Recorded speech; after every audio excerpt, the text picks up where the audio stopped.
On essaie toujours d'améliorer, de voir qu'est-ce qui performe le plus, qu'est-ce qui va attirer le regard d'un user final pour avoir la meilleure expérience client sur tout ça. Et ça, c'est ça aussi l'esprit agile au final. Je me suis jamais vue CTO autant, je me voyais directrice de projet, ça je voyais, mais au-delà, ça s'arrêtait. Et moi je me suis demandé, est-ce que moi j'ai cette vision? En fin de compte, tout le monde a une vision, c'est ça qu'on se rend pas compte. C'est un surnom, Petit Pimousse, c'est un petit bonbon, il paraît que ça pique, petit personnage qui saute dans tous les sens, c'est plutôt moi, voilà, ça me correspond plutôt. Je suis Pierre L'Hôpitalier, cofondateur de Kaibi, société spécialisée dans le digital et le développement applicatif. Ces 15 dernières années, j'ai eu la chance de rencontrer de nombreux CTOs et talents du monde de l'IT qui le sont devenus. Aujourd'hui, je leur donne la parole et ils nous donnent leur vision.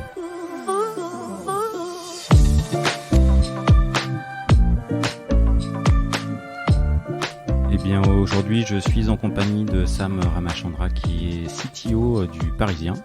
Merci Sam de m'avoir invité dans vos locaux. Merci à toi de m'avoir invité pour faire ce podcast. C'est avec plaisir. Petite anecdote, je voulais commencer par ça. Dans 3 heures, j'enregistre avec Thomas Berger, qui était ton prédécesseur au Parisien et qui, je crois, est passé du côté de la centrale où tu étais juste avant. Vous avez fait un petit switch de société, quoi, grosso modo. Donc là, c'est une après-midi un peu particulière là pour moi. Exactement. Bah, écoute, le podcast va s'arrêter là. Ah bah non, j'espère pas. Ça fait 48 secondes. Oui, en fait, on s'est croisés avec Thomas pendant 3 mois. Donc, il est arrivé, je crois, début janvier 2021, et moi, je suis partie 2 mois. Donc, moi, je suis partie fin février. Et pour avoir le poste au Parisien, et lui, il a rejoint la centrale en début janvier. Ok, c'était un switch de poste. T'as pris le poste qu'il a quitté, plus ou moins poste Alors, par poste. Moi, j'ai pris le poste qu'il a quitté. Par contre, lui, il a pris le poste de CTO à la centrale. Que Pierre-Emmanuel Piacentini Tout à fait. avait laissé. Voilà. Du coup. Ok. Bon, on a toute la petite histoire. Et on s'entend très bien avec Thomas, puisque régulièrement, je lui envoie des SMS pour lui poser telle ou telle question. Donc, voilà. Ok. Et il fait de même?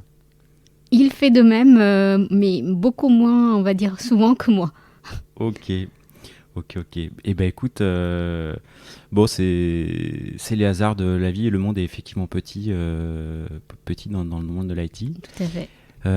Avant de passer à ces dernières pages, ces dernières expériences qui sont les dernières pages de ta carrière professionnelle, est-ce que tu peux te présenter puis revenir sur les grandes étapes, les tournants et je crois qu'il y en a eu quelques-uns. Effectivement, moi, je suis actuellement au Parisien, mais initialement, j'ai eu un parcours plutôt classique, où j'ai fait un parcours d'ingénieur.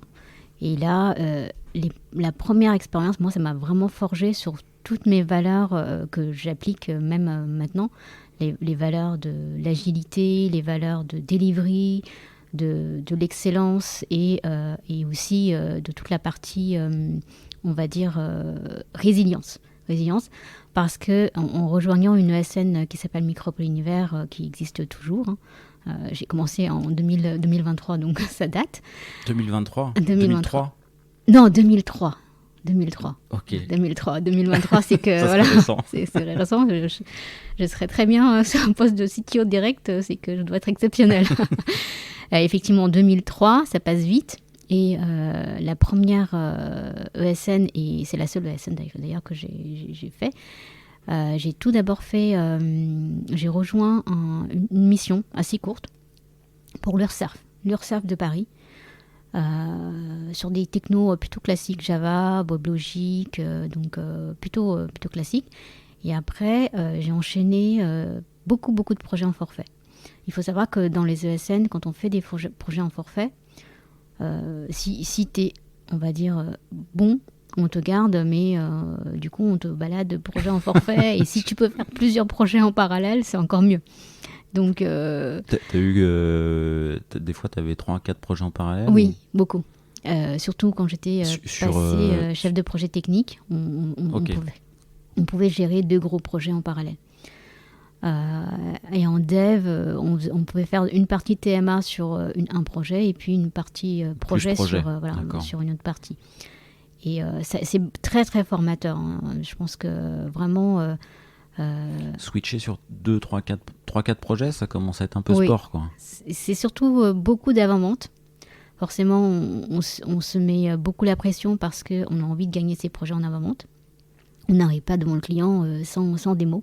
Moi, je trouve que c'est ça qui fait la différence en avant-vente par rapport à un autre concurrent qui n'aura peut-être pas fait ne serait-ce qu'un simple démo avec les couleurs. Pourtant, ça ne fait pas beau. On dirait que c'est pas grand-chose. Hein. Avec les couleurs de la société, peut-être on va sur leur site et puis mettre les mots-clés qu'eux, ils ont en termes de menu, voilà, ce genre de choses. Et effectivement, ça plaît. Ça plaît parce que déjà en interne, parce qu'on voit que...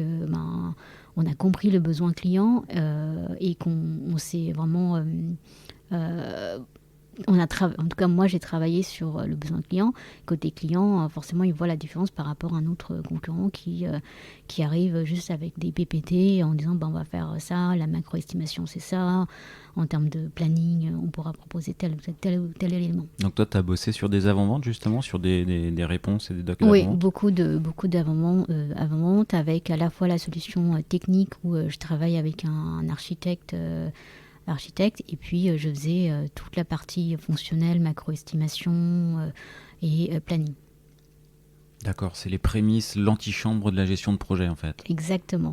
Donc, pour en revenir à ma carrière, je faisais environ 2-3 ans de plutôt dev Java et un peu de PHP parce que y a des projets qui sont aussi en PHP avec des CMS. Beaucoup de sujets e-commerce avec WebSphere Commerce Server, Magento, des CMS comme Drupal qui existent encore, voilà. Et c'est des choses que tu retrouveras qui vont te servir chez Galeries Lafayette, j'imagine en plus ça. Magento, oui. Magento, ouais. Alors sur Galeries Lafayette, c'était Ibris comme solution Java qui a été choisie. Mais en fait, globalement, on retrouve les mêmes problématiques, les mêmes contextes techniques. On part d'un framework, d'une solution clé en main, et puis on le customise en fonction du besoin client. Donc voilà. Et donc ça, t'as pas mal fait ça, du coup. Effectivement. J'ai fait ça pendant presque 6 ans et j'ai évolué du poste de dev à chef de projet technique, toujours au sein de l'ESN. Puis plus chef de projet parce que justement, comme je disais, j'avais plusieurs projets en parallèle. Et c'est beaucoup des clients comme SFR, Bouygues Télécom, Orange. On avait aussi Princess Tam. Le switch, tu l'as fait comment? C'est un hasard? C'était voulu? Non, alors c'était parce que c'est vraiment pas forcément évident de faire le switch vers gestion de projet.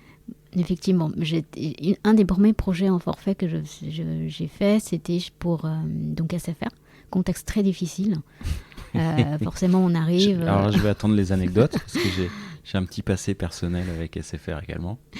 On avait donc pendant presque 1 an un gros projet, grosse propale qui a été gagné par Micropole. On avait beaucoup de pression parce que forcément, il n'y avait pas de formation c'était WebSphere Commerce Server. Le produit déjà en soi coûte assez cher pour le client, plus il doit payer forcément toute la partie développement, puisqu'il y a de la customisation. Nous, on arrive sur le projet, les devs n'ont pas de formation, mais on nous forme sur le tas. Et puis, le projet est très très compliqué, parce que même sur la partie delivery, sur la partie planning, on était beaucoup en retard. Par manque de maîtrise, je dirais, du logiciel. Davantage que donc on a essayé, je pense, de mettre vraiment les meilleurs éléments, en tout cas au sein de Micropole, pour travailler sur ce projet-là, pour tenir les délais, pour tenir les engagements. C'était du from scratch ou c'était une TMA? C'est from scratch, et puis on a gardé à la fois la partie TMA et des nouvelles features. Donc voilà. Et en rejoignant le projet, il y avait une directrice de projet chez Micropole. Je pense que là, je peux dire son nom, ce sera pas.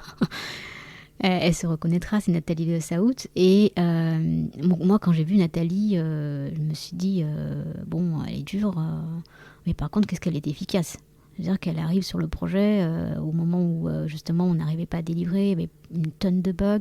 Elle arrive, elle restructure, elle priorise. C'est vraiment, pour moi, c'était les prémices aussi de l'agilité un peu. On arrive, et puis on arrive à prioriser. Et elle avait aussi cette discussion avec le client. C'est-à-dire que nous... on avait beaucoup de mal, forcément en tant que dev, en tant qu'archi du projet, à faire passer nos idées. Elle arrivait, elle mettait les points sur les i. Et sur la table. Et, voilà. Et ça marchait. Je me suis dit, waouh, moi, je veux être elle. Je veux être elle, mais sur la partie organisation, direction de projet. Parce que je trouvais qu'elle n'avait pas ce côté... elle n'était pas proche des gens. Ou alors elle était proche de certains, mais pas forcément de moi. Parce que je me souviens encore d'une soirée où je suis restée jusqu'à 22h. Et moi, je me dis, non, mais en fait, elle m'a demandé de corriger un bouton CSS.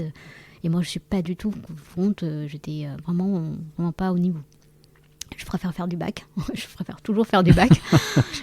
Et j'ai galéré pendant 1 heure. Je dis bon, à la fin, je dis bon, Nathalie, là, je trouve pas, on verra demain, quoi. Je rentre chez moi. Il y a un autre collègue qui est rentré 1 demi-heure après moi. Et lui, il a eu droit à sa journée le lendemain. Moi, j'ai rien eu. Donc, je me suis dit, waouh, quand même, elle est dure. Je me suis quand même démenée. Et puis, et rien. Et en fait, bien sûr que je pense qu'elle voit les efforts qui sont faits. Mais après... voilà, il y a des affinités qui se créent, donc je lui en tiens pas rigueur, pas du tout, mais l'efficacité, c'est ça que j'ai noté chez elle, et je me suis dit, moi je veux être Nathalie Dessaoud demain. Donc, alors le demain, c'est pas demain. Et alors le lendemain, ça se passait comment? Non, et du coup, j'ai clairement dit, je veux évoluer, je veux évoluer vers la chef dans la gestion de projet. Elle a gardé l'aspect technique. T'étais dev sur ce projet-là, du coup? Oui, j'étais dev. Okay. Donc, mais j'étais prêt à attendre. Je veux dire que c'est pas du jour au lendemain. Je me dis pas, je fais pas entre guillemets la princesse en me disant je veux demain être chef de projet technique ou chef de projet. Et donc, en tout cas, mes souhaits ont été entendus. Et donc, j'ai voulu vers de la gestion de projet technique. Et puis, j'ai plusieurs projets, toujours sur de l'e-commerce, et toujours dans cette ESN-là. Ok, donc du coup, t'as levé la main, et voilà. Tu t'es donné les moyens, et quand il y a eu une opportunité, t'as levé la main bien haut, et t'as dit, cette fois-ci, c'est pour moi là. Voilà, exactement. Ok, donc tu fais tes premières armes de gestion en tant que chef de projet, donc en ESN chez Micropole. Il y a un tournant par la suite. Il y a un tournant, c'est que... Premier tournant, c'est quand même cette rencontre avec Nathalie, quoi. C'est la clairement. source d'inspiration sur la partie efficacité, quoi. Voilà, efficacité, organisation, et surtout cette on va dire, cette manière de prioriser et de savoir négocier avec le client. Donc... premier tournant, j'ai envie de dire qu'au final, moi ça a vraiment été le fait que je sois devenue maman, en fait. C'est assez drôle parce qu'en écoutant les podcasts, il y a beaucoup de femmes qui parlent aussi de leurs enfants, etc. Mais moi, ça m'a changé parce que je me suis dit, j'ai envie de me poser. J'ai envie de me poser parce que, clairement, j'avais plus envie de bosser les week-ends. Hein. Je vais être claire. Quand on travaille, en tout cas à l'époque dans l'ESN, je passais mes soirées et mes week-ends à bosser. Et ça m'arrive encore là. Hein. Il n'y a pas plus tard qu'il y a 1 semaine, on a un problème sur le site, sur un paiement Swig. Et puis j'étais là à 7h du matin, je cliquais, je mettais des points d'arrêt. Je fais mais qu'est-ce qui se passe? Pourquoi ça ne fonctionne pas? Voilà, quand il y a un sujet qui me travaille... je veux regarder, alors que pourtant je développe plus quasiment. Parfois je fais des petits plugins, mais rien de transcendant. Mais je suis quelqu'un d'assez passionné, du coup là je voulais faire une pause. En tout cas les soirées et les week-ends, j'ai envie de les avoir auprès de ma famille. Et puis et Lazare a fait que j'étais en mission chez Bouygues Telecom, donc toujours sur leur site e-commerce avec Micropole. Et ils m'ont proposé de les rejoindre en interne. pour travailler sur leur site e-commerce. Comme ça peut arriver quand on n'est pas trop mauvais, Tout à fait. quand on est très bon. Voilà.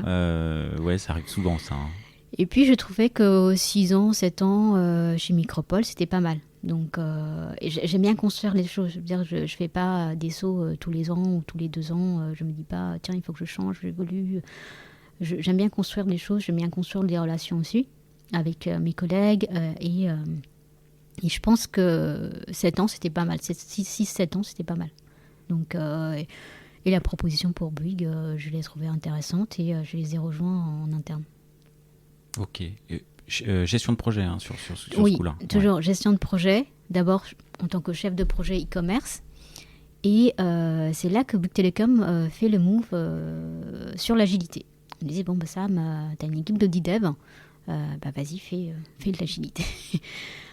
Avec mes petits moyens, je me dis, bon, ça a l'air d'être à la mode, allons-y, 2010. Attends, 2010. 2010 2010, ouais, okay. Je me dis, bon, faisons-le. C'était une tannée, je détestais ça. Je me dis, en plus avec D-Dev, les daily qui duraient 1 heure, je me dis, c'est pas possible. On n'est pas efficace. Et moi, dès qu'on n'est pas efficace, j'ai un vrai souci. C'est que je me dis, ça va pas. Ça va pas, il va falloir faire quelque chose. On n'avançait pas assez vite. On faisait semblant, en fait. On faisait semblant, c'est-à-dire qu'on mettait en place tous les rituels agiles. Mais ça ne marchait pas, l'équipe ne prenait pas, il n'y avait pas de sens. Et du coup, on a été accompagné par Zebia à l'époque. On a été accompagné. Tu vois, j'allais te demander, parce que j'ai accompagné, pas moi, mais Bouygues Télécom. Axel Vilchevan, ça te parle pas ? Non. Non, ok, parce qu'on a accompagné dans ma précédente société avec SWAT Bouygues Télécom un petit peu sur de l'agilité. Je me disais, mince, le monde va peut-être être encore très petit, quoi. En fait, non. On a été accompagnés et c'est là que ça prend. Ça prend parce que c'est pas une simple initiative au sein d'une toute petite équipe, mais c'est une initiative au sein de toute la direction même de l'e-commerce. Et donc le produit qui commence à dire c'est quoi mon MVP, alors que le mot MVP même, il ne le connaissait pas. On me disait mais Sam, il y a un problème, règle-le, ce point. Je ne veux pas savoir que tu me priorises ma feature versus la TMA ou autre, mais voilà. Et là, ça prend. Je vois quasiment d'abord de l'équipe de Dell qui a été une dizaine de personnes vers toute la partie métier, toute la partie direction numérique, qui commence vraiment à parler de l'agilité et pourquoi on le fait. Ça prend petit à petit. Et c'est là, tout d'un coup, arrive Free. Free avec... donc à l'époque, c'était 30 € l'offre mobile. Ils arrivaient... 30 €. C'était pas 2 €. Ils n'ont pas non, eu une offre folle. Ah, ok. L'offre initiale, c'était 30 €, il me semble. 30 €. Et tout d'un coup, tu passes des offres à 60 € par mois, de ton forfait téléphone, etc. Ils cassent tout pour tout le monde. 30 € ou 15 €, je ne sais plus. C'était la panique. C'était la panique. En fait, tout le monde était... Je me vois encore, sur la tour à côté d'Aquabouloir, il y avait le discours de Xavier Niel qui était écouté sur tout le plateau. Sérieux ? Ah oui, j'ai encore l'image sur tout le plateau en disant mais qu'est-ce qui va nous sortir, etc. Et c'était vraiment un événement. Et c'est là que Bouygues Télécom, et je pense qu'ils ont eu l'intelligence de changer de stratégie.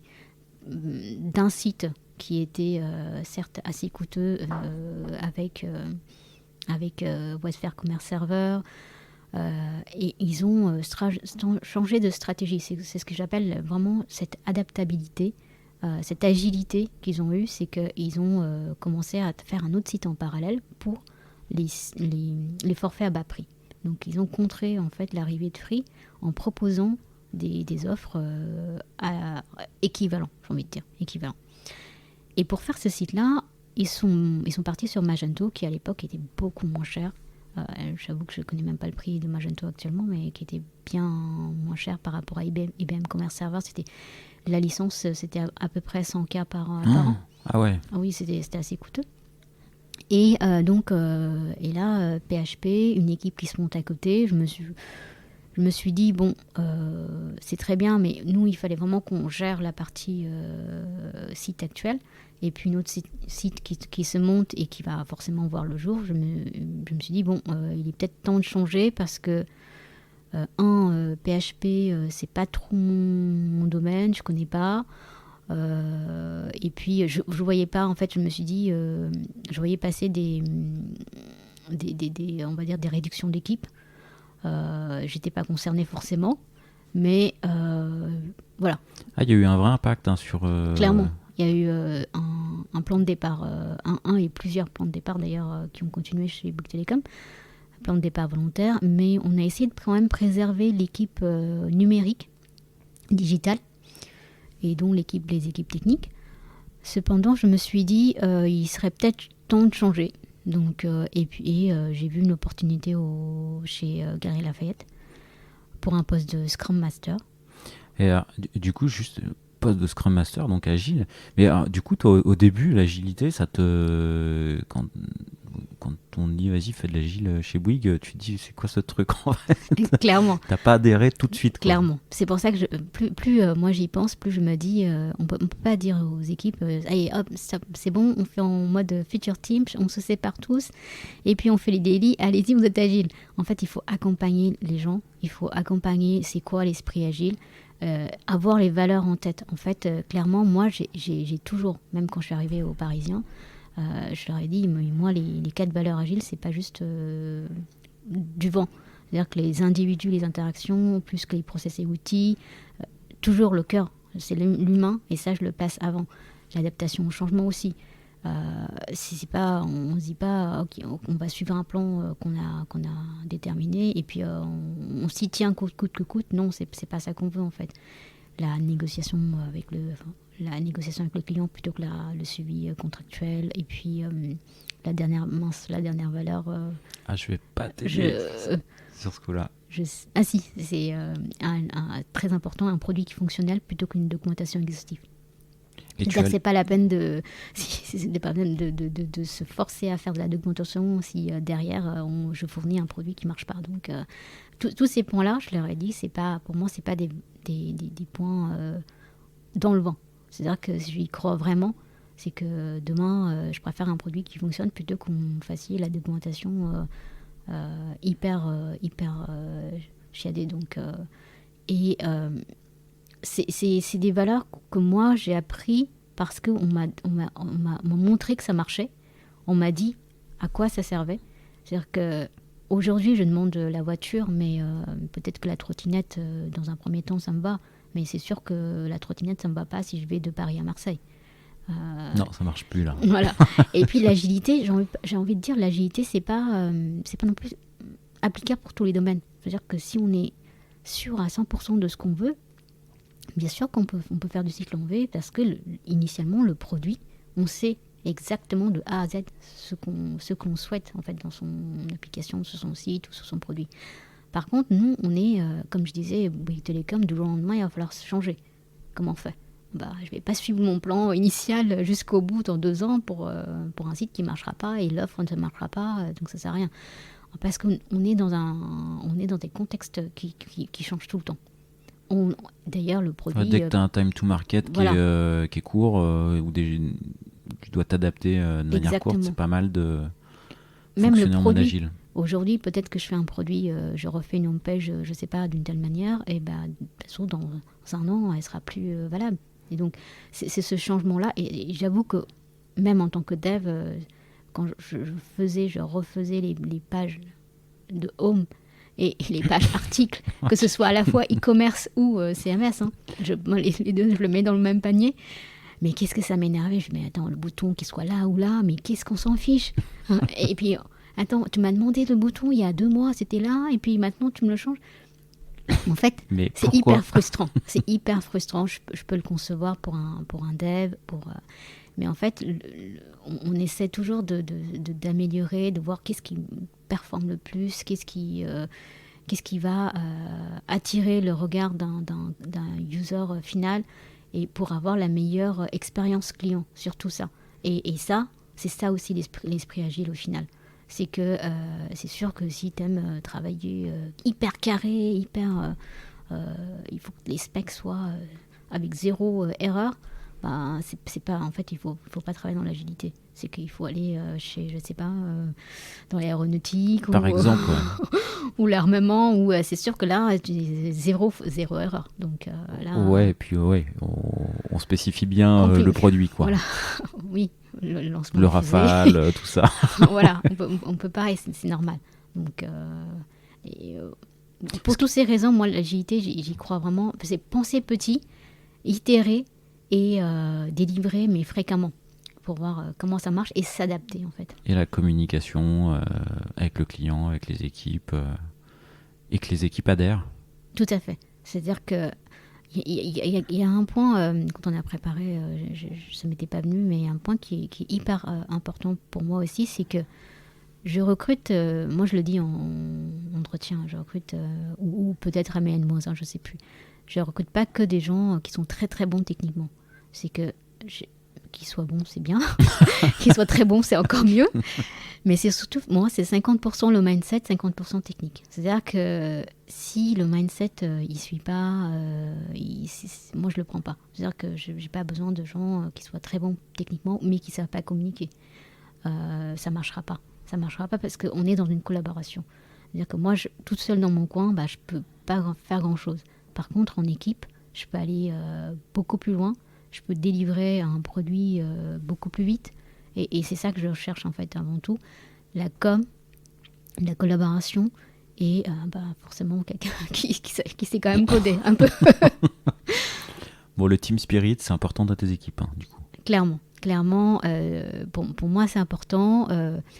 Là, dans mon rôle de CTO, je me rends compte que je suis un peu loin des équipes, mais j'essaie quand même d'être présente. Parfois, pas plus tard qu'il y a même pas 1 ou 2 semaines, j'étais arrivée avec un go-no-go et puis les gens étaient un peu surpris. Mais pourquoi Sam, elle est au go-no-go alors que pour moi, pour moi, c'était naturel que je vienne au go-no-go, je m'intéresse à ce qui se fait. Et au contraire, moi, j'adore être au contact des équipes. Parfois, il m'arrive encore de faire des one-to-one avec des gens de l'équipe. Et parce que je veux aussi que, par moi-même, je puisse passer le message de qu'est-ce que j'attends. C'est que j'aime bien que ce soit fun. J'aime bien que ce soit... que ça soit fun. Ok. J'aime bien que ce soit collaboratif. Je veux qu'on fasse des choses innovantes. Pas uniquement se focaliser sur, par exemple, que sur la partie un peu, on va dire, j'aime pas ce mot, mais les trucs chiants. C'est-à-dire que je veux aussi qu'on fasse les choses les plus innovantes et qu'on le fasse en interne parce que je sais que les équipes vont s'éclater derrière. Et ça, en fait, j'essaie de transmettre ces idées-là à mes équipes. Donc, voilà. J'essaie quand même de garder ce lien avec les équipes derrière. Aujourd'hui, la taille de tes équipes, du coup, parisiens, c'est... On est alors, on est exactement 45 dans mon équipe, hein, parce que que l'organisation, j'essaie de la tenir à jour tout le temps. Et aussi, une question de rigueur à avoir sur les nombres de personnes internes et externes. À chaque fois, on se dit, mais il y a combien de personnes en interne, combien de personnes en externe, etc. Et, tu fais une diff ? Non, on ne fait pas de différence. Ouais. On ne fait pas de différence parce que c'est une équipe. Voilà, c'est une équipe. Et ça, pour moi, c'est un point aussi important d'ailleurs. On n'en a pas parlé auparavant, mais c'est un point important parce que ce mindset-là, il est important. C'est-à-dire que je ne vais pas rejoindre une équipe où, si aux Parisiens, ils m'auraient dit non, mais on fait vraiment une différence entre les internes et externes, je me serais posé la question. Je me suis dit, bon, est-ce que j'y vais ou pas ? Parce que typiquement, la centrale, c'était le cas. Aux Galeries Lafayette, c'était pas trop le cas. On faisait quand même beaucoup de différences entre les internes et externes. Et il y a un point que j'ai apprécié aux Galeries Lafayette, c'est que les emails, on n'avait pas les points EXT. Tu sais, donc il n'y a vraiment pas de différence. Enfin, voilà. Tu le vois pas dans l'adresse mail qu'il y a un prestat ou un interne. Moi, j'apprécie ça en fait. Donc, j'apprécie. Et puis même pour les événements. Ça devait changer de SFR où même les badges sont différents, quoi. Oui. Oui, clairement, moi je l'ai très mal vécu, le truc interne-externe chez SFR, etc. Je trouvais que c'était pas... En fait, c'est difficile pour on va dire la cohésion d'équipe, de travailler avec une équipe quand on fait... Alors, nous, on va faire un pot juste entre internes, mais par contre, vous, les externes, on se revoit après. Et voilà, je sais qu'à la centrale, par exemple, quand on partait en séminaire, c'était tout le monde. C'était pas uniquement les internes. On partait à Barcelone. Tu vois, quand même, c'est un budget. Hein, quand déjà un budget pour un interne. C'est un chouette séminaire, ouais. Donc, je sais pas, tu te rappelles Sofiane Aziri, non? Oui, Sofiane, du coup, je m'étais de Kaibi, donc... Je me souviens. Du coup, il avait bien apprécié. Bien sûr, oui, je sais. Et par contre, quand les externes disent je sais pas si je vais venir ou ça, je vais non, attends, tu peux pas te permettre ça quand même. Moi, je suis aussi un peu cash. Hein. Parfois, je leur dis non, regarde là, tu fais ta princesse. Donc, parce que nous, on veut avoir tout le monde, parce que c'est une occasion d'être ensemble, de faire du team building, c'est important. Et puis c'est un chouette moment là pour le coup. Voilà, c'est ça, c'est pas, on n'est pas. En plus, je leur dis, vous allez voir, le matin, ok, on va arriver, on va rentrer dans l'hôtel, etc. Et on a juste, allez, à peu près 2 heures, 2 heures et demie, voire 3 heures de réunion où on se remet la stratégie, parce que faut pas non plus déconner. Il y a quand même un minimum de construction de la stratégie. On écoute, c'est important d'avoir la vision de l'entreprise, et après c'est que du fun. Donc en général on fait des sortes d'ateliers d'animation où d'ailleurs à la centrale on m'a fait manger des insectes, je m'en souviendrai ça. Et j'ai failli mourir en accident dans un quad. Donc quad, c'est ça, c'est le truc avec 4 roues dangereux sur des routes un peu bizarres, quoi. Ça, c'était ma 2e journée à la centrale. Hein, donc pour t'as démarré sur le séminaire? Voilà, j'ai démarré sur le séminaire. On était à Aix-en-Provence, je crois, à l'époque, oui. Mais très inclusif, la centrale. Clairement. Du coup, Clairement. Et c'est le cas aussi aux Parisiens. C'est que quand on fait des séminaires, on le fait avec tout le monde. Et pour moi, c'est des valeurs qui sont importantes. Voilà. S'il n'y avait pas ça, je me serais quand même posé des questions. Ça me dérangerait. Et j'essaierais quand même, au moins au sein de la direction technique, là où moi j'ai la main, de faire en sorte que ce soit inclusif. Donc, pour moi, c'est important, oui. Ok, donc tu recrutes Team Spirit pour pouvoir ensuite que ça se cultive, quoi. Exactement. La culture, elle est pour moi primordiale. C'est-à-dire que je crois que je travaille avec en ce moment une personne qui nous accompagne, c'est Nacera Benfada. Je ne sais pas si je dis correctement son nom. Nacera, tu m'excuseras si tu m'écoutes. Elle nous a dit, et même ça m'avait fait écho à ce que j'avais vu, je ne sais pas si c'est Steve Jobs qui le prône, c'est dit il faut avoir la bonne culture, les bonnes personnes, et après on fait le right product. Donc, et clairement, la culture, les gens, c'est primordial en fait dans la manière de construire son organisation et construire ses produits. Ok. Je t'ai coupé en fait tout à l'heure. T'allais embrayer sur Galeries Lafayette. Galeries Lafayette, oui. Scrum Master. Sur un poste de Scrum Master, donc visiblement l'expérience Bouygues te rebute pas complètement de l'agilité. Clairement. Et tu pars sur un poste pour le coup agile. Oui. On me dit Sam, à l'e-commerce, ils étaient environ une vingtaine. On a des feature teams, et puis par contre on n'a pas de Scrum Master. Il faudrait que tu encadres 2 équipes. Donc moi j'arrive, des petites équipes, 5-6 devs dans chacune des 2 équipes. C'était gestion de la commande et je ne me rappelle plus l'autre. Je me rappelle plus. Et ça se passe très bien. C'est quoi, l'OMS? L'Order Management System. L'Order Management, voilà. Il y avait l'OMS et puis c'était toute la partie retour et commande en fait. Donc uniquement retour en magasin et prise de commande en magasin avec des devices qu'on met à disposition au sein des magasins pour faire venir les clients, pour pas aussi que l'e-commerce, en tout cas le site e-commerce soit vu comme un concurrent des boutiques. Ça posait des problèmes de politique, ça, du coup, enfin de. Tout à fait. Au départ, Ouais. forcément, l'e-commerce, on faisait pas beaucoup de chiffres. C'était ridicule par rapport aux boutiques et encore plus par rapport à Haussmann qui fait le chiffre de Galeries Lafayette. Et ça posait problème, mais au final, en ramenant, je pense, de plus en plus de futurs, ça commençait à vraiment... on commençait à avoir l'adhésion. Et je pense que le Covid a fait qu'ils ont tout de suite vu l'intérêt. Bon, malheureusement, j'ai envie de dire... bon, ils ont attendu un peu tard. C'est qui adhérait pas? C'était les responsables de magasins? C'est plutôt, oui, voilà, au sein des boutiques qui voyaient ça comme concurrent. Forcément, si l'intérêt des galeries, c'est proposer l'ensemble des marques en un seul lieu. Et là, sur le site internet... Là, tu peux faire, ouais. Voilà, tu as tout, en marketplace aussi, et puis tu peux acheter tout ce que tu veux, et c'est autant de rentrées d'argent que ne fait pas la boutique.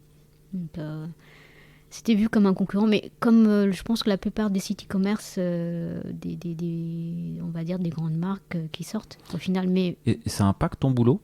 Enfin, ou la manière de communiquer non, tu le ressens? Moi, je le ressentais pas. Ouais, moi, je le ok. ressentais. En tout cas, dans un rôle de Scrum Master, je le ressentais pas. D'accord. Et parce que je n'avais pas de relation avec les stakeholders à l'époque sur la partie marketing, boutique, etc. Mais je pense qu'à un plus haut niveau, ça devait se remarquer. Voilà. Donc du coup, j'étais assez bien épargnée. et voilà, donc pendant... Je crois que je suis restée sur ce rôle de Scrum Master pendant 1 an, ou 1 an et demi peut-être. Et le poste de responsable de dev s'est libéré. Et moi, j'étais partie en congé maternité. À mon retour, je me dis, là encore, je me dis, moi, je veux ça. Donc, c'est ce que je dis aux gens, en fait, de manière globale. Je sais qu'il y a beaucoup de femmes qui n'osent pas demander, mais j'ai envie de dire, faut demander. Tout simplement. On m'aurait dit non, tant pis. Peut-être que c'était pas pour moi. Mais... Donc, moi, j'ai demandé. Et donc, je l'ai eu. C'était pas facile le contexte non plus de reprendre comme ça le management des devs avec qui j'ai travaillé. C'était un peu compliqué. Mais ça s'est bien passé au final. Et en plus, pour moi, un des clés de réussite, c'est aussi le fait qu'au sein de en fait, il y avait l'e-commerce qui était agile. Donc petit à petit, quand ils m'ont recruté moi en tant que Scrum Master, déjà l'agilité a commencé à se répandre un peu déjà au sein de l'e-commerce même, les bonnes pratiques. Et puis je crois qu'on a été aussi accompagnés, je me souviens plus, il me semble, oui. On a été accompagnés, on a eu des Scrum Masters. Et surtout, la DSI, qui n'était pas du tout agile, qui commençait à s'intéresser à l'agilité en disant, moi Sam, tiens, sur ce projet-là, comment est-ce qu'on peut mettre en place... agilifier. Voilà. Ce projet-là, on voudrait commencer en mode agile. Est-ce que tu nous aides? Donc, et là, voilà, ça s'est vraiment fait comme ça, 1 ou 2 projets. Et c'est assez, c'est assez, j'ai envie de dire, gratifiant de voir que c'est pas juste au sein de l'e-commerce, mais que ça prend vraiment partout. Et du coup, quand on agilifie une partie de la DSI ou certaines équipes, c'est quoi les murs qu'on se prend? C'est quoi les écueils tu vois, je t'ai parlé d'Axel Bicheren tout à l'heure, et je me rappelle qu'il avait fait une conf agile à Agile France qui s'appelait l'apologie du mur, justement. On doit s'en prendre et puis avancer ensuite derrière. Mais du coup, c'est quoi les petits murs de l'agilité quand on met en place? Moi, les équipes qui m'ont sollicité à la DSI, honnêtement, elles étaient hyper enthousiastes. Du coup, j'ai pas eu de... Et puis même, il y avait une vraie demande, quoi. Voilà, une demande. Okay. Donc, j'ai pas eu de posture où j'arrive, je dis, et les gars et les filles, là, c'est moi, je suis coach agile, et puis je vais vous apprendre la vie. Pas du tout. En fait, je vous dis, moi, je vous propose une manière de faire. Si ça vous convient, utilisez-le. Si ça ne vous convient pas, c'est peut-être pas le cas. Enfin, voilà, vous n'êtes pas obligé d'utiliser. Et donc, en fait, quand tu arrives avec une posture de tu peux prendre ou tu peux ne pas prendre, les gens, ils comprennent la démarche. Ils disent, oui, moi, ça m'intéresse pour telle raison. Ils le prennent. Et du coup, j'ai pas eu il n'y a pas eu une question de on force les gens à passer sur cette méthodologie parce que c'est une méthodologie. C'est eux qui demandaient. Donc voilà. Ils ont demandé, ils ont vu l'intérêt et ils sont allés. Donc, honnêtement, sur cette partie-là, je me souviens pas d'avoir eu des freins, des gens qui se disaient... Non, par contre, le seul, on va dire, le point Le métier aussi était demandeur, du coup alors, le métier, cette étape-là, enfin, je la vois pas parce que j'étais pas en direct avec les équipes métiers. Là encore, j'ai accompagné davantage les équipes de la DSI que les équipes métiers derrière. Mais après, je crois que c'est le comité de direction a été formé aussi à l'agilité chez Galeries Lafayette. Du coup, ça a Ils étaient moteurs aussi ? Oui, clairement. Ah, ok, en fait, ça c'est facteur clé de succès à mort. C'est ça. En fait, il faut vraiment qu'au niveau de la direction, il promeut aussi l'agilité. S'il faut mettre d'accord deux personnes, exactement. Ça peut se faire par le haut, quoi. Exactement. Et après, par contre, je veux dire, c'est pas un aspect négatif, mais c'est une certaine rigueur qui avait pas forcément parfois. Ils faisaient des délits de 30 minutes. Je dis non, mais ça, c'est pas des délits. Si c'est pour faire des réunions d'une heure de 30 minutes, mais faites-le ailleurs.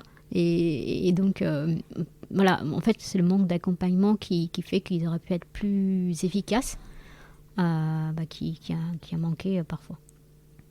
Ok, donc les délits, c'est 15 minutes. Voilà, 10 minutes, 15 minutes max. On les fait en faisant du gainage et tout le monde va beaucoup plus vite. Oui. C'est pour ça que d'ailleurs, on le fait debout normalement. C'est vrai que c'est un stand-up, non, effectivement. Ouais. Ok. Et mais alors pourquoi s'en aller ?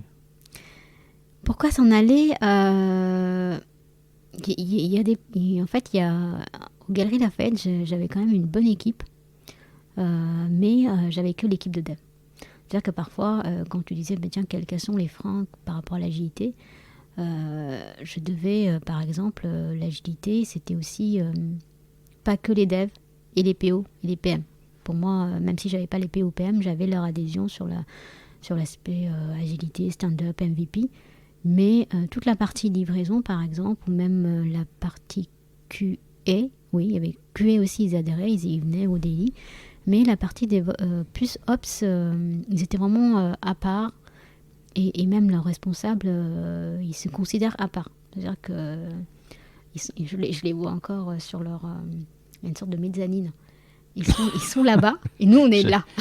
Ouais, ça fait un peu que chacun sur son coin.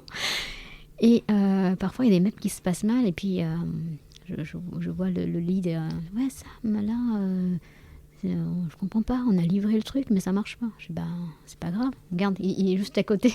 On va se mettre à côté de lui et puis on y va. Donc, c'était vraiment, je livre quelque chose, l'Ops délivre. Et puis, on était en mode vraiment cycle en V sur cet aspect-là. Et puis, ça me frustrait. En fait, petit à petit, on les a inclus dans nos délits.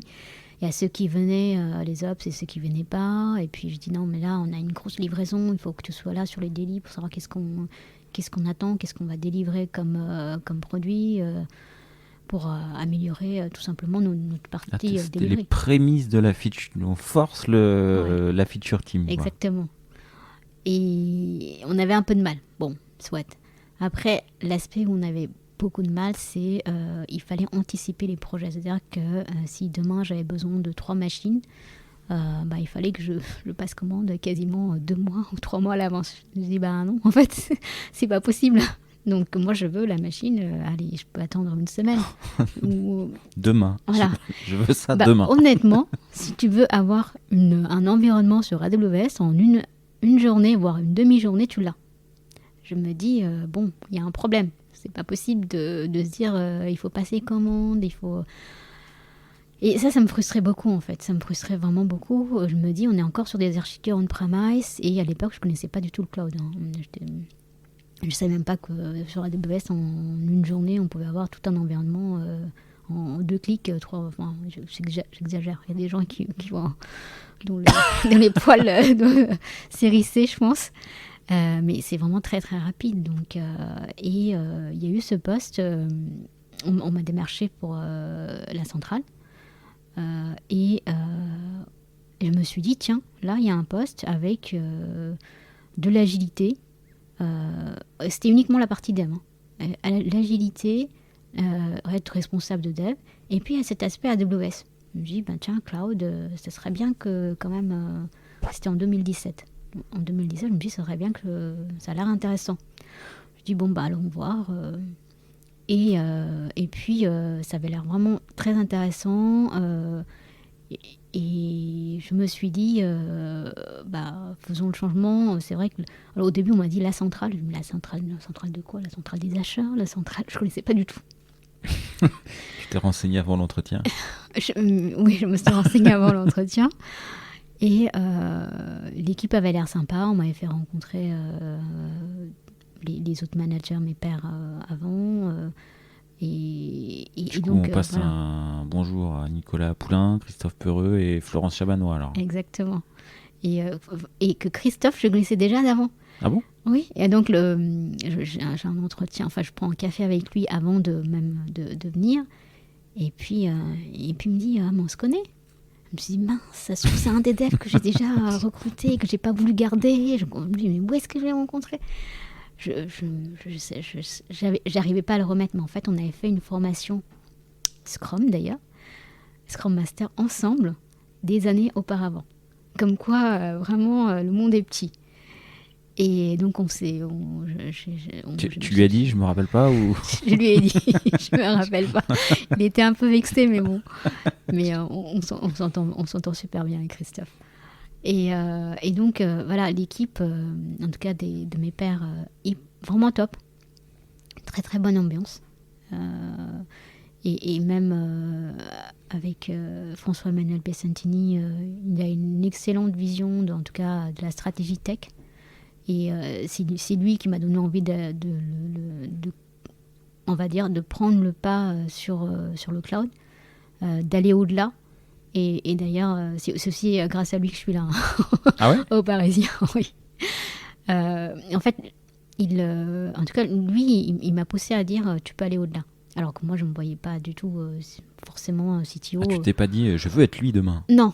Alors là, pour le coup, je me suis jamais dit que je veux être lui demain.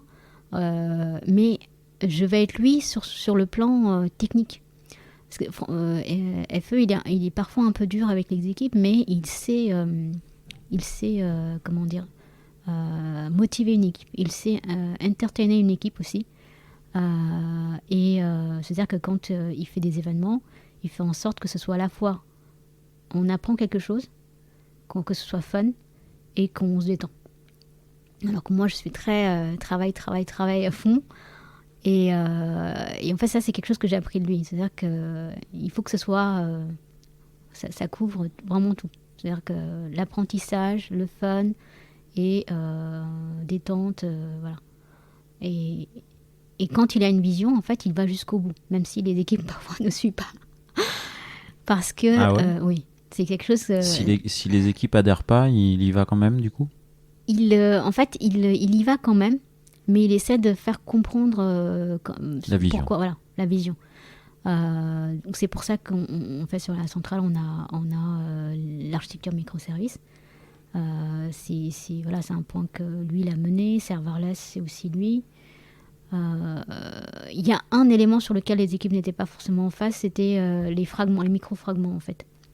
C'est-à-dire qu'on a poussé le concept de microservice à la partie front. C'est-à-dire que si un petit bout de ta page, par exemple le header, le footer ne fonctionne pas, c'est pas grave, mais par contre ça ne pète pas toute ta page. Et ça, c'est quelque chose de plutôt compliqué à gérer sur l'aspect front, parce que ça veut dire que tu découpes, tout comme les microservices. Tu fais du micro-front-end, quoi. C'est les micro-front-end. Donc, j'ai d'ailleurs écrit un article sur mon blog, mais c'est les micro-front-end. Du coup, point de vue des équipes, c'était un peu compliqué. Mais moi, je reste persuadée que c'est une bonne solution. Après, c'est de savoir pas trop micro-découpée. C'était ça la difficulté au final. Mais l'idée en soi, je pense que pousser l'architecture microservice au front, elle est bonne. Et voilà. Moi, clairement, voilà, FE fait partie des personnes que je me dis, je veux lui ressembler, mais en prenant certains aspects, pas tout. Et il a cette vision, mais voilà, une vision technique qui est très, très, très intéressante. Et beaucoup appris sur la partie Cloud, Ops, AWS, alors sur cette expé. C'est ce que tu allais chercher en fait, à la centrale. Clairement, oui. Et pour le coup, c'est full AWS et utilisé... c'est vraiment 100%, ouais, en fait. Serverless, avant tout, parce que justement, on n'est plus sur des simples C2... donc dès qu'on peut faire du serverless lambda, Dynamo, on y va en fait. L'objectif c'est que les équipes soient vraiment autonomes de bout en bout. Ok. Ça se passait bien, la centrale. Oui. Mais il y a une opportunité qui se présente et cette fois-ci, tu t'y attendais pas forcément, alors c'est ça ? Je m'y attendais pas. Mais moi, c'est vrai que parfois, j'avais l'impression de tourner en rond à la centrale. Et au moment où il y avait FE, c'est un peu compliqué parce que il ajoute toujours des nouveautés. C'est-à-dire que tu t'ennuies pas, avec lui en tout cas. Donc parfois j'arrive en disant oui mais là je fais toujours les mêmes choses. Attends, j'ai un truc pour toi. Voilà, c'est ça. Et puis en tout cas Florence et moi régulièrement on avait tout le temps plein de nouveautés parce que Florence est un peu comme moi aussi. Elle a besoin de challenge régulièrement et puis et donc on avait dès qu'il y avait un projet un peu stratégique, tiens il y a Sam, elle va le faire ou Florence va le faire. Et puis il est parti. Pendant presque, je dirais, 8 mois, 1 an, on était tous les 4 plutôt en autonomie. Et moi, j'avais l'impression de tourner en rond. Et puis, l'opportunité aux Parisiens s'est présentée en disant, tiens, il y a un poste aux Parisiens. Et puis, à l'époque, quand ils m'ont appelé, je dis, il n'y a pas un petit souci. Parce que je savais déjà que Thomas allait venir à la centrale. Je dis, ça va être un peu compliqué quand même que je passe en entretien alors que le CTO de la centrale va arriver ici. C'est bon. T'as pas passé ton entretien avec Thomas ? Non. Ça aurait été marrant. J'ai passé avec quelqu'un d'autre. Et voilà, cette fois-ci, cours des grands, rôle de CTO. Je me suis jamais vue CTO autant, tu vois, quand j'étais à Micropole, je me voyais directrice de projet, ça je voyais, mais au-delà, ça s'arrêtait. Voilà, ça s'arrêtait. Et donc le poste s'est présenté, je me suis dit, parce que moi je me vois comme quelqu'un de normal, c'est-à-dire que ce que je fais c'est plutôt normal, je me vois pas à CTO, pour moi c'est un peu l'image, par exemple, de FE, ou voilà, c'est-à-dire qu'il a une vision. Et moi, je me suis demandé, est-ce que moi, j'ai cette vision-là ? Et en fin de compte, tout le monde a une vision. C'est ça qu'on ne se rend pas compte. Quand on ne porte pas en fait, cette vision stratégique, c'est que tout le monde a une vision de qu'est-ce qu'on va faire au sein de son équipe en termes d'organisation, en termes de stratégie technique. Et ça, on se rend compte après, en prenant le poste, parce qu'on a, en tout cas moi, j'ai de l'expérience. Tout ce que je veux mettre en œuvre, les bonnes pratiques que j'ai apprises tout au long de ma carrière, tout ça, c'est ce qui me permet d'avoir cette vision-là. Tu l'as construit, ta vision, là ? Ou tu l'as construit en arrivant ? Tu avais déjà une vision avant d'arriver ? Comment elle se construit, cette trajectoire ? Elle se construit forcément avec ce qu'il y a comme contexte ici au Parisien. C'est-à-dire que moi, je connais les bonnes pratiques. C'est-à-dire que j'arrive en me disant, j'ai une certaine méthodologie que je peux apporter. Et surtout, la vision, c'est les architectures microservices, choisir qu'est-ce qui est cœur pour nous, qu'est-ce qui est intéressant de faire ou pas. Et aussi, quand je te disais, il faut laisser les choses rébarbatives peut-être ailleurs, de côté, et se concentrer sur qu'est-ce qui est innovant. Tous ces points-là, en fait, je les avais parce que j'ai envie de dire, je les ai apprises. C'est des choses que tu as envie de porter, si ça y est pas, en tout cas. Voilà, c'est ça. Et donc après, je m'adapte en fonction du contexte. Et il se trouve qu'aux Parisiens, les architectures microservices, ça a été déjà. Donc je construis cette T'es dans la... voilà, continuité de ce qu'il y a en place. Par contre, on n'est pas sur du serverless. Donc petit à petit, j'amène la partie serverless. Ouais. Et aussi, j'amène une certaine méthodologie. Ici, c'est que c'est quand même une équipe qui est montée assez vite sur l'agilité. C'est-à-dire que ça a été mis en place, je crois qu'il y a presque 2 ans. En plus, durant la phase du Covid. Donc c'est quelque chose qu'il faut porter, sur lequel il faut donner du sens, sur lequel il faut encore dire là, vous faites les rituels agiles, mais c'est pas vraiment agile là. Donc, et c'est aussi tous ces points-là qui font que je pense que ça marche au final de porter cette casquette-là, qui est tout nouveau pour moi, certes, mais il n'y a rien de, j'ai envie de dire, je fais rien de révolutionnaire par rapport à ce que je faisais auparavant. Et tu disais, je rebondis sur les choix à faire, c'était aussi peut-être se concentrer sur les choses innovantes, sur les cœurs de métier et laisser ce qui ne l'est pas le sous-traiter ou je sais pas. Enfin, la question du make or buy justement, c'est quelque chose que tu n'avais peut-être pas forcément à trancher dans les postes précédents et qu'aujourd'hui c'est ton sujet, quoi. Voilà. En fait, à la centrale, j'avais 5 équipes, 5 feature teams. Et je gérais l'agilité, je gérais l'aspect. Donc à la fois, j'avais, en tant que deputy CTO, j'avais les devs, les ops, les scrum masters. Et donc j'avais un périmètre assez large déjà. Sauf que j'étais pas toujours décisionnaire sur le sujet, sur l'aspect technique ou organisationnel. J'arrivais proposer des choses, mais j'étais pas décisionnaire. Alors que là, cette fois-ci, je suis décisionnaire. C'est vraiment le point qui change. C'est-à-dire que c'est vraiment, c'est le point qui change en tant que CTO. Et c'est ça qui est plus riche par rapport à avant. Au final, je portais déjà des choses, mais il n'y a rien de nouveau que maintenant on dit, ok, Sam, go. Alors qu'avant, il fallait une validation au-delà. On va voir ensemble, on va réfléchir. Voilà, et tu portes le poids de la décision aussi. Exactement. Ouais. C'est-à-dire que là, typiquement, je sais que quand je suis arrivée, j'ai vu une séparation front-back, parce qu'il y a des devs front et des devs back. Je dis, il va falloir qu'on recrute des full stack. Parce que on n'a pas cette modularité qu'on peut avoir. Et puis même en tant que dev, c'est beaucoup plus enrichissant de faire de A à Z, plutôt de dire, alors je fais une petite partie, après je passe le ballon à quelqu'un d'autre. Et le PO ou le QA teste dans 1 mois ce que j'ai fait il y a voilà. Et je trouve que voilà, ce genre de choses, c'est vrai que c'est compliqué pour les équipes de se dire, ah non, maintenant c'est avoir à la fois des full stack, front, back, donc c'est compliqué. Donc c'est porter ce type de décision-là. D'accord, donc aujourd'hui tu réorientes plutôt la fusion d'équipe front et d'équipe back en équipe full stack. Oui. Ils doivent être ops aussi, les devs? Pas encore. C'est en fonction alors moi j'ai envie de dire que il y a un point qui est important aussi, c'est que quand je te disais l'humain est très important, c'est que je veux que les gens ils soient alors heureux, c'est un grand mot, mais ils soient contents de ce qu'ils font. C'est-à-dire si le dev il veut faire de l'ops, il peut en faire, mais par contre le décisionnaire sur cette partie-là, ce sera l'ops de son équipe. C'est-à-dire qu'un seul ops pour une équipe, bien sûr que c'est pas assez.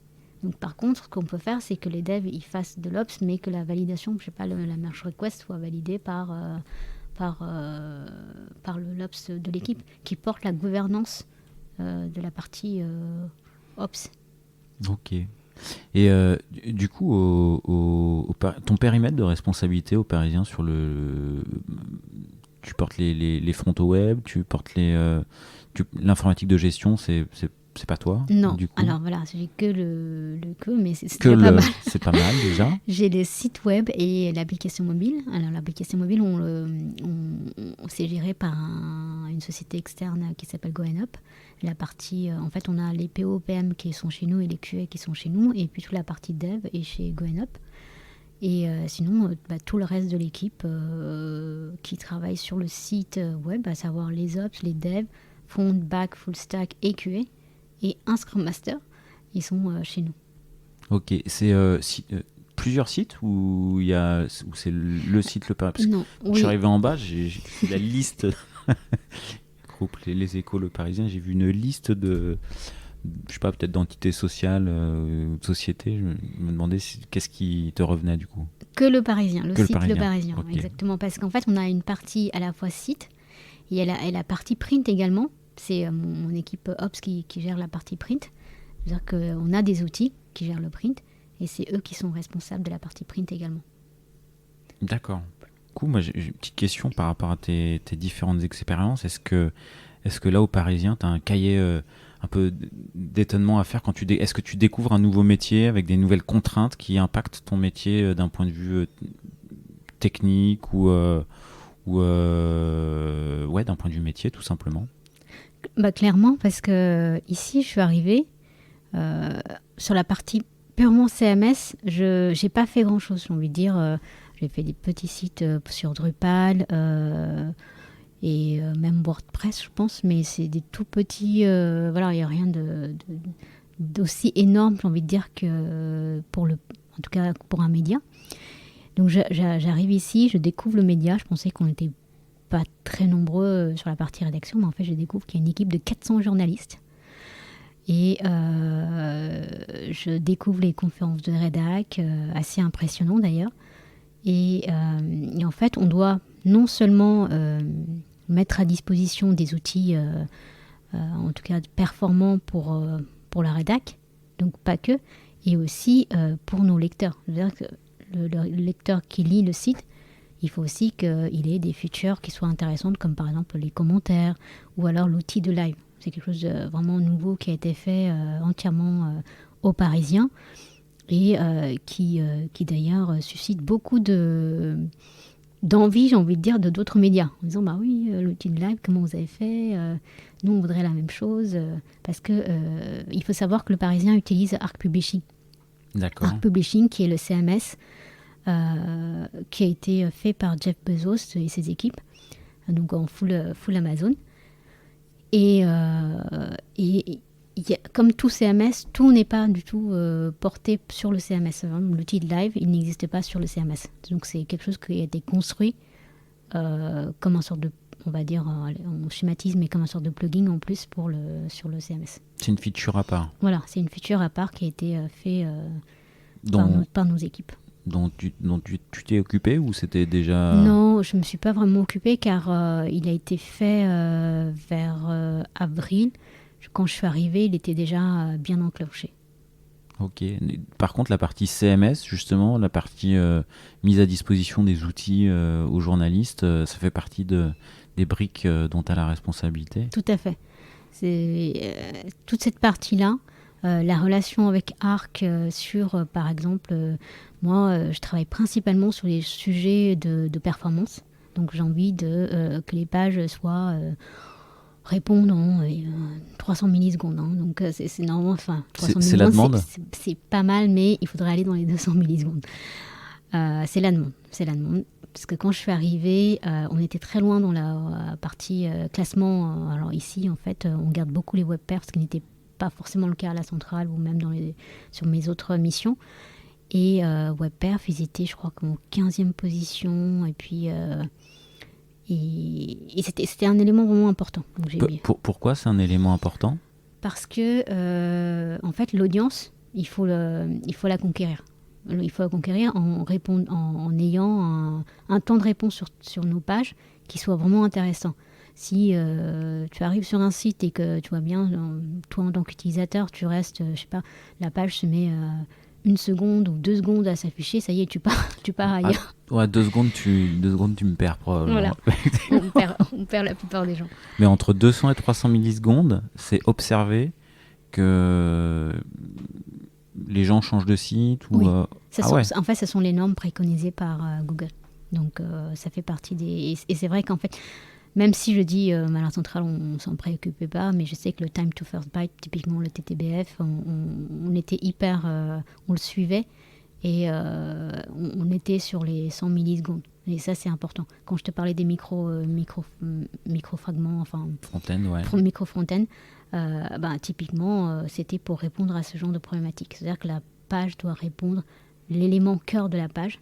Alors, ça peut être juste le véhicule avec le prix et on va dire, sa cotation. Il faut que ça réponde en 100 millisecondes. Voilà, 100 millisecondes. Même si, par exemple, le header, on n'a pas le header, le footer, c'est pas très grave au final, mais le cœur de page, il doit répondre, ouais. Il doit répondre en X millisecondes. Et ça, aux Parisiens, c'était très suivi. Donc, on a fait en sorte d'optimiser un certain nombre de choses, déjà sur la partie front, et aussi avec Arc, puisque toute la partie front-end est aussi servie, une grosse partie par Arc via le CMS. Et finalement, actuellement, on est dans les 3e positions. Donc, tu vois, le gap... C'est quoi les clés techniques que vous avez utilisées du serverless peut-être? Non, même pas. Du cache, du CDN? Une partie c'est cache maintenant, mais c'est que maintenant qu'on l'a activé. C'est des, on va dire, des actions de configuration. Et d'ailleurs, je ne peux pas aller très loin parce que, étonnamment, Arc utilise Akamai, mais c'est beaucoup d'optimisation de code. Beaucoup d'optimisation de code. Le choix d'un outil aussi qui nous permet de mesurer sur la partie web perf. Nous, on utilise Speedcurve, par exemple. Ouais. Auparavant, il n'y en avait pas. Il n'y en avait pas, j'exagère. Il y avait des outils, mais qui ne nous permettent pas de mesurer de manière très précise. Donc, on s'est outillé d'une bonne manière. Forcément, le web perf, moi, je ne peux pas juste lancer, mesurer, etc. Donc, on s'est outillé. On s'est fait accompagner également par... on avait pris un consultant spécifiquement sur le sujet, autour de quelques jours. Mais en fait, les bonnes pratiques, c'est vraiment au niveau du code. Parfois, c'est les choses basiques. Ça se joue côté HTML, côté JS? Beaucoup HTML, CSS et JS. D'accord. Et effectivement, c'est principalement ça. Parce que sur toute la partie back, j'ai envie de dire, on est sur des bonnes pratiques. On a un CloudFront, tout est paramétré de manière, on va dire, de la bonne manière. On peut aller encore plus loin, mais on a vraiment optimisé la partie front-end. Et vous avez beaucoup de contenu dynamique ou c'est beaucoup de contenu statique? Non. Parce que si c'est du contenu statique, effectivement, le cache, ça fonctionne plutôt bien, quoi, avec Akamai. Ouais. On a à la fois des contenus dynamiques et statiques. C'est-à-dire, par exemple, le live, c'est du contenu dynamique. Et pour moi, c'est le next level vers lequel je vais aller avec le paramétrage de CDN, où je veux pouvoir cacher certaines parties de la page. Et pas d'autres. Voilà. Et ça, c'est en négociation parce que, malheureusement, comme tout framework, voilà, on a Arc. Et Arc, on n'a pas la main sur tout. Parce que voilà, si chaque client avait la main sur la partie CDN, ça serait compliqué pour eux aussi. Donc là, c'est en négociation. Et tu as d'autres chantiers? J'ai plein de chantiers. Dans un an et demi, on se voit, il y a quels chantiers qui auront avancé qui sont les sujets d'aujourd'hui et les succès de demain? Il y a un chantier qui serait vraiment un énorme succès, c'est le fait typiquement d'avoir un environnement de test sur Arc. C'est-à-dire qu'actuellement, on a la pré-prod, on a un autre environnement, plus la prod, et puis un environnement de test. Donc, ça veut dire que c'est un train. Chaque équipe, donc tu te rends compte que j'ai 4 équipes. Je ne compte pas l'équipe app. J'ai 4 équipes. À chaque fois qu'il y en a un qui veut passer en prod, on doit d'abord sur la sandbox, puis après sur la pré-prod et voilà. Sauf que moi, je veux pouvoir tester, délivrer, on continue sans que chacun attende l'autre. Dès qu'il y en a un qui veut passer, l'autre est obligé d'attendre. Ouais. Compliqué. Et donc, ça commence à négocier dur avec Arc. Parce que c'est avec Arc qu'il faut négocier. Ouais. C'est eux qui mettent à disposition ces environnements-là. D'accord. Est-ce que tu veux, c'est automatiser la partie testing, du coup? On l'a automatisé, mais sauf qu'il y a toute une partie manuelle où on est obligé de le mettre dans un environnement de recettes qui soit de bout en bout. J'ai eu les mêmes problématiques aux Galeries Lafayette. C'est-à-dire qu'on est obligé de l'environnement. On n'a qu'un seul environnement pour les 4 équipes. Et ça, c'est compliqué, en fait. C'est compliqué parce que tout est automatisé, mais par contre, le fait qu'on doit dire, pour tester tel projet, forcément un projet, je ne peux pas juste tester en 1 jour ou 2 jours, pendant un moment, personne ne touche à cet environnement. Donc c'est ce point-là qu'il faut régler et sur lequel en fait, on est même on est prêt à payer plus cher, mais c'est pas qu'une question de coût, car derrière la gestion de l'environnement est plus complexe pour Arc parce que c'est du multi-tenant et donc on n'est pas les seuls sur cette plateforme. Ok. D'autres chantiers, d'autres sujets qui vont te... J'ai l'impression qu'il y a beaucoup de négociations dans tes chantiers. Non, il y a un chantier hyper passionnant, c'est la partie IA qui est en train de se lancer, on va dire, à la fois côté data et aussi de notre côté. C'est-à-dire que demain, on veut vraiment proposer de la personnalisation à l'utilisateur. On veut pouvoir proposer des contenus en fonction de son parcours. Donc... Et ça, voilà. En fonction du comportement de l'utilisateur, tu vas lui mettre en avant du contenu éditorial différent. Oui. Et aussi, je sais pas, par exemple, lui proposer le paywall au bon moment. Pas, il arrive et tout d'un coup, il se prend le paywall. C'est pas très intéressant, je pense. Si on veut créer de l'appétence client. Le paywall, c'est le moment où on te dit bon, si tu veux si tu veux lire la suite de l'article, il faut payer. Voilà, exactement. Okay. Et en fait, c'est vrai que même moi, avant de venir au Parisien, je me rendais pas compte. Il y a des articles payants et des articles gratuits, donc réservés aux abonnés. Et c'est vrai qu'en fait, derrière, il y a 400 journalistes. C'est-à-dire qu'on n'a pas... on ne se dit pas que le Parisien, il y a autant de journalistes. Et donc, il faut un vrai travail éditorial. Et en fait, ça ne peut pas être juste gratuit. Tu vois, beaucoup de gens disent, mais c'est de l'information, elle devrait être gratuite, c'est normal. Ouais, quand c'est gratuit, c'est que le produit, c'est toi, comme on dit. Exactement. Et est-ce que, en parlant d'IA, justement, et de contenu personnalisé, est-ce que... les articles payants et gratuits sont les mêmes pour tous les utilisateurs ou justement tu vas... Ah non, c'est les mêmes. C'est les mêmes ouais. Ah oui, c'est les mêmes. C'est les mêmes. Tu peux pas dire à un utilisateur, grosso modo, à celui-là, c'est cet article-là qui va être le déclencheur. J'en mets quelques-uns de gratos. Ah non, alors on n'a pas démarré encore assez, assez poussé pour que je puisse te répondre. Mais... ça, c'est des choses en tout cas, c'est du machine learning derrière. Donc, c'est des choses qu'on peut peut-être paramétrer ou pas. J'ai pas encore d'idée. Ok. Bon, en tous les cas, ouais, j'imagine ça va être un sujet, quoi. Oui. Savoir convertir un utilisateur partiel en utilisateur total, quoi, sans pub et payant, quoi. Ok. Alors, tu me tends un peu la perche sur la partie IA, mais alors, j'imagine c'est au prémisse. Est-ce qu'il y a tu commences à avoir des demandes peut-être de journalistes qui vont vouloir se faire aider de ChatGPT-like pour produire du contenu ou pas?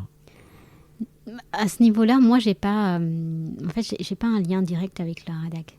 Ouais. C'est plutôt le CPO qui a ce lien. Mais je pense que ils ont tous envie d'y aller, mais sans forcément avec un objectif bien précis ou on voit que ça commence à prendre en fait. On voit que ça commence à prendre. Tout le monde a ses initiatives un peu partout, mais on a aussi une lettre nous du président qui a mandaté quelqu'un en interne chez nous qui est la Chief Data Officer chez nous, Violette Chaumier, qui est en tout cas missionnée sur comment l'IA peut nous aider côté média. Donc elle mène une certaine initiative autour de ça. Et c'est elle qui travaille avec la rédac, qui peut dire comment on va pouvoir utiliser de manière intelligente. Voilà. Ça peut être ChatGPT ou ça peut être autre chose, mais c'est en tout cas elle centralise ce besoin-là. D'accord, ok. Bon, il y a des choses dans les garçons Voilà, oui. qui peuvent commencer. Ok, ça marche. Ça marche. Euh, du coup, ça va faire pas mal de chantiers. Je vais peut-être être plus très loin de mes dernières questions, moi, du coup. Hein. Et tu les connais, probablement. Est-ce que. Est-ce qu'il y a une phrase, une citation, un proverbe qui t'accompagne? Alors, il y en a une, c'est à celle-ci que j'ai pensé moi quand tu m'avais demandé. Voilà. Euh, en fait, tu m'avais demandé un proverbe au départ. Ouais. Voilà. Proverbe, c'est plutôt. Alors, je ne sais pas si c'est la journée ou la vie appartient à ceux qui se lèvent tôt. Moi, Ouais, la vie appartient à ceux voilà. qui se lèvent tôt. Moi, j'ai toujours fait partie des gens qui se lèvent vraiment tôt. Par contre, je me couche aussi tôt. Mais je suis quelqu'un plutôt. J'aime bien me lancer. Je veux faire plein de choses dans la journée. Je prévois de manière hyper précise tout ce que je vais faire, etc. Mais il y a une autre phrase, je vais te la lire en anglais parce que je l'ai notée, qui me correspond vraiment plus. Je trouve qu'elle correspond à la fois sur l'aspect personnel que professionnel. C'est pas de moi, du coup, c'est de Nelson Mandela. Alors, parfois, je trouve que mon anglais n'est pas terrible, hein, mais bon. Oui, les gens me comprendront. Je vois ce que tu veux dire pour moi aussi. C'est The greatest glory in living lies not in never falling, but in rising every time we fall. Donc, je trouve que c'est plutôt bien, parce que c'est aussi une des notions que d'ailleurs Werner Vogels dit souvent, c'est que on va pas prévoir les choses pour que ça tombe jamais. C'est plutôt quand ça va tomber, c'est comment je vais réagir. Et c'est vraiment ça en fait que je dis aussi aux équipes, c'est que je vous demande pas d'être parfait, de jamais faire des erreurs. Bien sûr, on fait des erreurs, c'est comme ça qu'on apprend. Par contre, si tu fais 2 fois, 3 fois la même erreur, c'est un peu gênant. C'est plus pareil, ouais. Et c'est vraiment ça en fait. Globalement, c'est oui, on va tomber, on va se relever, on va y aller, et voilà, c'est plutôt ça. Ok. Bon, t'as choisi un illustre inconnu hein, pour cette phrase, mais non, choix de citation. Est-ce que tu as un petit surnom? Oui, un petit surnom, déjà Sam. Ça reste un surnom parce que mon prénom entier, c'est Samundeswari, que personne ne connaît, que personne n'a jamais appelé comme ça, sauf peut-être mes profs en Inde. Je pense qu'ils ont dû m'appeler Samundeswari. Et non, sinon j'ai un surnom qui m'a été donné par un des architectes avec lesquels j'ai bossé pendant 5 ans chez Micropole, Jérôme Malzac. Jérôme, tu te reconnaîtras, hein, il m'appelait Petit Pimousse. Alors, Petit Pimousse, je crois que moi j'ai jamais vu, hein, mais apparemment c'est un sorte de petit personnage, petit oiseau. C'est un petit bonbon. Voilà, c'est un petit bonbon. Ouais. Il paraît que ça pique, c'est énergique. C'est tout le temps dans la pub, c'est un petit personnage qui saute dans tous les sens. C'est plutôt moi, voilà, je suis plutôt énergique, qui pétille. Okay. Ça me correspond plutôt. Ok. Je lui en veux pas. Tu lui en veux pas? Bon, il y a que lui qui t'appelait comme ça. Tout à fait. Ou qui t'appelle comme ça encore? Non, il a cessé, je le vois encore, mais il a cessé, mais il sait que je suis toujours aussi piquante. Et t'as vécu en Inde, du coup? Tout à fait. Jusqu'à quel âge? Jusqu'à l'âge de 11 ans. D'accord, ok. Je suis arrivée, je parlais pas un seul mot de français et je détestais les frites. Pour te dire, j'ai bien changé. Ah, maintenant t'aimes les frites? Voilà, je me rappelle parce que après c'est typiquement français, je pense que steak haché, frites et tomates. C'est un des premiers repas français que j'avais mangé. J'étais en train de pleurer devant le repas. Jamais je mangerai ça. La seule enfant qui n'aime pas les steaks hachés frites, du coup. Voilà. Non, maintenant j'adore ça. Donc. Ok, t'es de quel endroit en Inde? De Pondichéry, dans le sud de l'Inde. Ok. Et tu parlais pas parce que c'est un peu francophone du côté de Pondichéry, oui. Entre guillemets, c'est la partie peut-être la plus francophone d'Inde. Il y a un lycée, alors on dit lycée français, mais ça englobe à la fois le primaire, maternelle, etc. mais ça reste réservé pour une population, on va dire, plutôt... je ne sais pas si c'est aisé, mais au moins bien confortable, quoi. Alors, ce qui n'était pas forcément le milieu d'où moi je viens. Et donc, moi, je suis vraiment en fait, il y a le American Dream, et moi, c'était plutôt le French Dream. Non, mais je suis venue pour faire mes études en France. Donc, clairement, voilà. Ok, t'es venu pour faire les études ou c'est pas toute la famille qui est venue? Non, je suis venue avec mon frère. On a débarqué en avion seul, quasiment. On est accompagné on va dire, d'une connaissance. Et on est arrivé, on est venu en France. Ah d'accord, ok. Et dans la famille, ça reste dans la famille, mais pas avec nos parents. Ouais. Et ah ouais, donc c'était le French Dream, quoi, vraiment, voilà, quoi. C'est ça, oui, c'est vraiment ça. C'est pas une image, quoi. Non, c'est pas une image. Et du coup, tu t'y rentres fréquemment en Inde? J'y vais souvent, mais avec le Covid, j'ai un peu arrêté. Ouais. Et j'y vais souvent parce que avec mes filles, on adore un peu le Noël indien qui est en novembre. Ça s'appelle une fête de Deepavali. Et donc, on y va. Et là, il faudrait que je retourne voir ma tante qui est toujours là-bas. Ok. Bon, je m'attendais pas à cette petite... Tu vois, je t'ai réservé des surprises. Bah ouais, tu m'as réservé une petite surprise, quoi, effectivement. Ah oui, non, sacré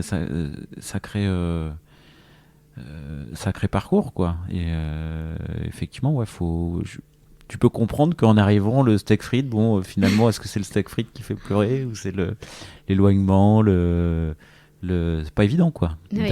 D'arriver tout seul. Bon, bah, bravo. Merci. Sans transition, est-ce que tu donnerais un titre à cet épisode? Un titre à cet épisode. Écoute, vu qu'on s'est beaucoup focalisé sur mon parcours, je dirais le French Dream. C'est pas mal. Le French Dream. Oui. Est-ce que je peux te proposer autre chose? Bien sûr. Je veux être elle demain. Oui, c'est aussi pas mal. Bah, tu me diras ce que tu préfères, oui. French Dream ou celui-là, puis... Je te fais confiance, Pierre. D'accord. Ok. Est-ce que y a une dernière question que je t'ai pas posée et que tu aimerais que je te pose? Et fais gaffe, faudra y répondre, hein, si t'en as une. Tu m'as pas posé peut-être la question de justement les femmes dans l'IT, l'inclusion, etc. Quel est mon avis? Je vais te le demander, hein, du coup, mais j'ai l'impression que toi, ta posture, c'est... moi, j'hésite pas à te demander, et ça t'a plutôt réussi, mais je vais te laisser répondre, hein, quand même. Hein. Oui, clairement ça. En fait, moi, j'aime pas le positionnement un peu de victimisation, etc., qu'on fait souvent.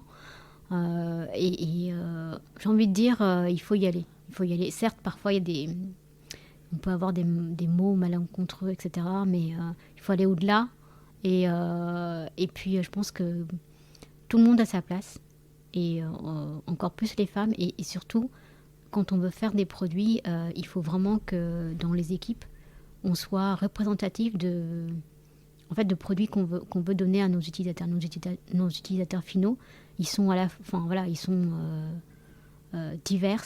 Il y a à la fois des hommes, des femmes, de toute culture. Et donc, cette diversité-là, il faut que nous, à l'intérieur de nos équipes, à la fois techniques et produits, il faut qu'on l'ait. Et c'est ça mon point de vue, c'est que c'est pas uniquement homme-femme, mais vraiment faire en sorte qu'on ait de la diversité culturelle, de différents horizons, de tranches d'âge. Voilà, exactement. Je pense que c'est important pour faire les bons produits derrière. Et tu le calcules parce que ça se joue au recrutement quand même.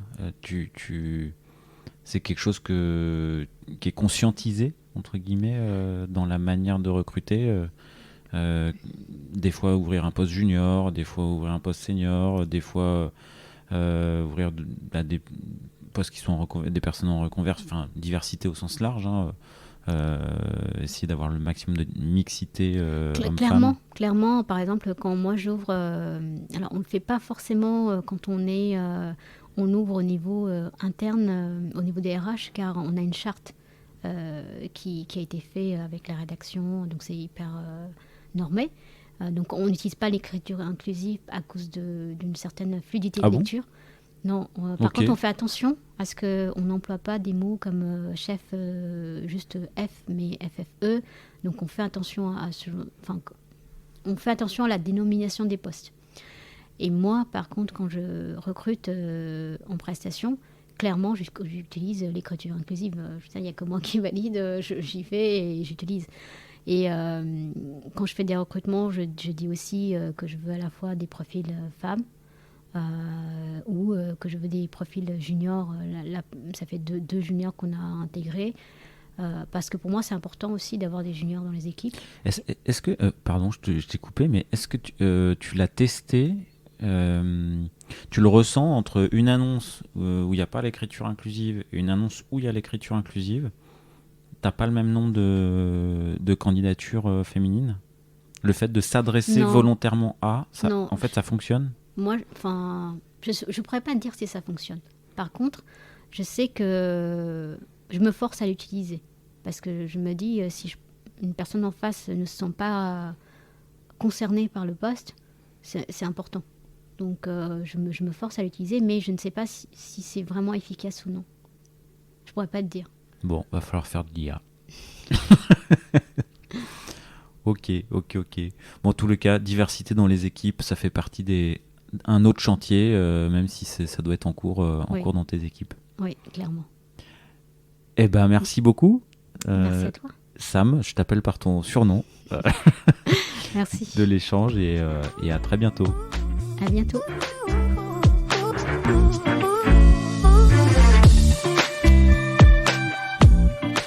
L'épisode est terminé, j'espère qu'il vous a plu, et si c'est le cas, c'est le moment de prendre 2 ou 3 secondes de plus pour 2 ou 3 clics. Un petit clic pour un pouce bleu, ou un petit clic pour un partage aux copains, ou un petit clic pour vous abonner et ne pas rater le prochain épisode. À très bientôt.